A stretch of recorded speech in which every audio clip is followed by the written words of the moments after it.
Fly me to the moon and let me play among the stars. Stigma, a mark of disgrace associated with a particular circumstance, quality, or person. Many people are haunted by stigmas, some of which they can't control. Some are criminals, haunted by a daunting criminal record. Some who deal with mental illnesses also have to deal with the stigma of having them. Some are even stigmatized for just loving who they love. But did you know that there's one specific stigma that affects about half of humanity? A stigma for something that can't be helped, that occurs on a regular basis whether you want it to or not. A stigma for something so natural, so normal, so human, and yet remains a great source of shame. We're here to talk to you about period stigma. So how does period stigma manifest? The discrimination faced by a menstruator might be small or large, but it is still harmful regardless of whether it's a lighthearted joke or a perpetuation of a myth. There are many myths and beliefs surrounding periods. In fact, each culture has their own superstitions about periods. Some of the more ridiculous ones include: swimming in the ocean during your period will attract sharks. Any food you cook on your period will spoil. Don't hold babies when you're on your period, or they'll fall sick. These are all obviously not true. Though it sounds funny, this kind of misinformation is no laughing matter. Politicians have claimed that people who menstruate don't function well at work. This myth holds women back professionally. Another myth stems from traditional Jewish culture, where when someone is on their period, they must sleep separately from their husband due to being impure. In a more extreme case, in some parts of Nepal, the people follow the ancient Hindu practice of isolating menstruating women by banishing them to live in huts. This is because they believe that women and girls on their periods are impure, unclean, and untouchable. During their exile, these women stayed in tiny stone huts, forbidden to go home, cook food, visit temples, or share her things, as they are seen as polluted women. Many women have died due to this tradition of menstruation huts, from dying of snake bites to dying from the cold. In 2019, the death of Amba Bohara and her 2 sons stirred up a media storm. After Amba had spent 4 days in the cowshed she was banished to, she and her sons were discovered dead. It appeared that in the freezing hut they had lit a fire to keep warm. Sadly, the fumes spread and the blankets caught fire, soon consuming them. As you can see, however small and harmless these jokes are, they can easily spiral into something more sinister.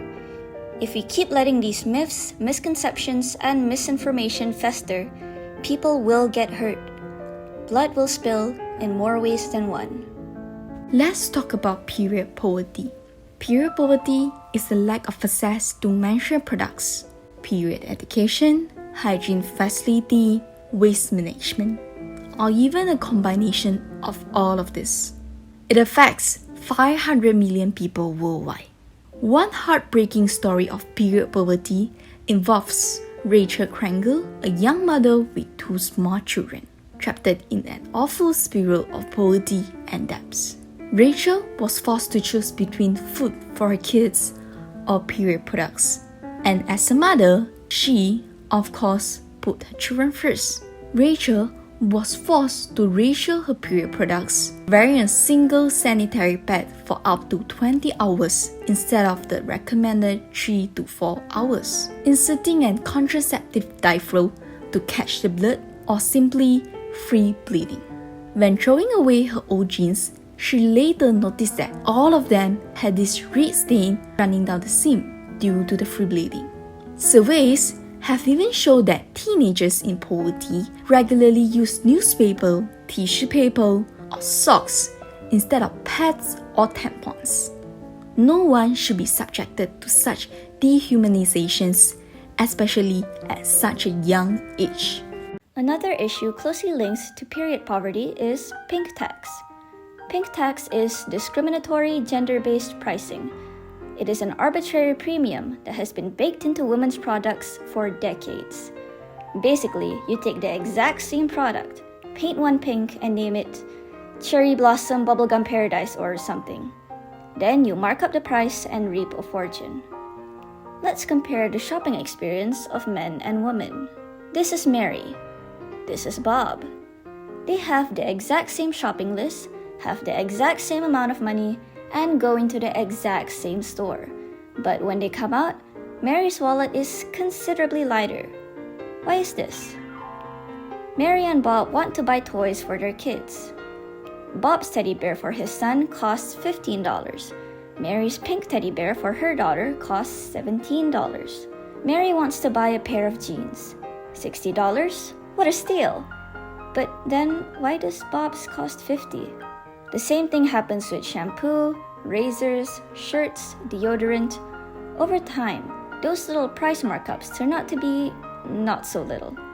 And Mary leaves the exact same store with the exact same shopping list with a lot less money. Most recent data reports that the pink tax costs the average woman $1,351 a year. As a 5-year-old girl, you cost about $6,000 more to raise than if you were a boy. And as you get older, the price tag gets heavier and heavier. If you live to 100, you'll have paid $135,000 more than your male counterpart, just for being a woman.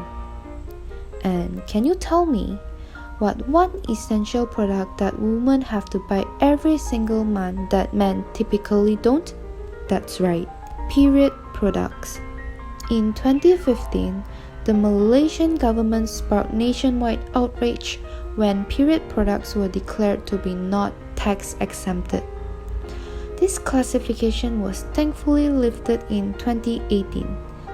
But for many other countries, the pink tax remains a foreboding presence. The pink tax only drives women further into period poverty. Next is a topic we really have to talk about, which is... Sorry, I meant... wait a second, why can't I say... Okay, there we go. Period censorship. Period censorship is rife within the media. The media has a tendency to censor menstrual blood, assuming that it's too shocking and disgusting for the public to handle. Up until 1985, no one had even uttered the word period in an American commercial. And now in a time where we do have period commercials, they're still using ambiguous blue dye in place of menstrual blood to curb public discomfort.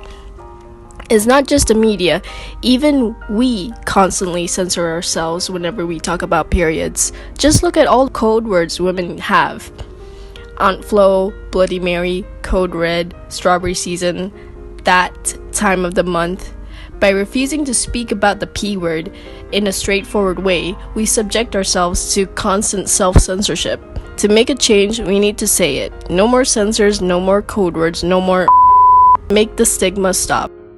Period. In Malaysia, there are tons of NGOs working to fight period stigma. One such NGO is Bulan Sisters. Bulan Sisters is a youth-led campaign driven by 4 young women with strong beliefs and stronger convictions: Joy, Jenny, Iris, and Jaying.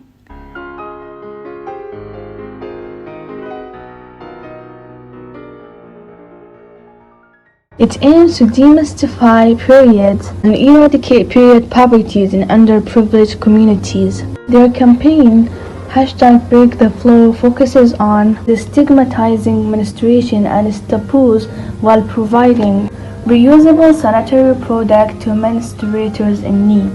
Bulan Sister does their part by holding workshops and fundraisers as well as posting infographics, podcasts, and videos. They strive to be a go-to information, resources, and support system for young menstruators. Not only that, but they're very active in their philanthropy.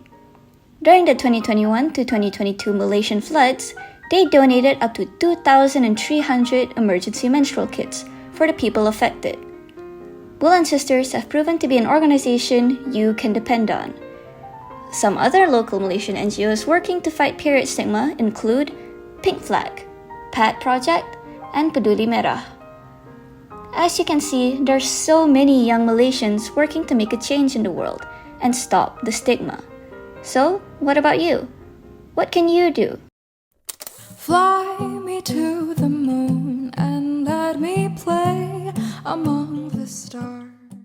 There are many ways ordinary people like you and I can make a difference. Maybe start a petition to get your school or workplace to provide free sanitary products. Moreover, many of the NGOs we've mentioned have donation boxes and hold frequent fundraisers. So if you got a ringgit to spare, why not put it towards a good cause? Or you can go a step further and volunteer with these organizations because they need all the help they can get to fight the good fight. But if there's one thing you can do to fight the stigma, one simple thing you can practice regularly, that thing is simply to just talk. The first step to normalizing menstruation is to discuss periods openly, without shame. By speaking openly, we remove the societal rule against discussing it. You can do this with friends, family, acquaintances, or on a broader scale. If you stop using code words or hushed tones, people around you will grow used to hearing about periods as the natural biological function that it is. No one should feel ashamed of their periods. It's as natural and routine as the moon that lights up the sky every night. No one blames the moon for its monthly cycles, so why should they blame you? Most people think periods are as mysterious and enigmatic as the dark side of the moon. But it shouldn't be that way. Everyone, whether a boy, girl, neither, or both, needs to learn about it. No matter how unpleasant or uncomfortable, people need to know the bloody truth. Period stigma is real, and it's leading to bloodshed, and not in the way that you think. I urge you to change your way of thinking. Stop thinking of periods as something shameful, dirty, or impure. Something that should only be discussed in whispers and code names. Speak about it. Normalize it. Embrace it. It's nothing to be ashamed of. You have nothing to be ashamed of. End the stigma. Period.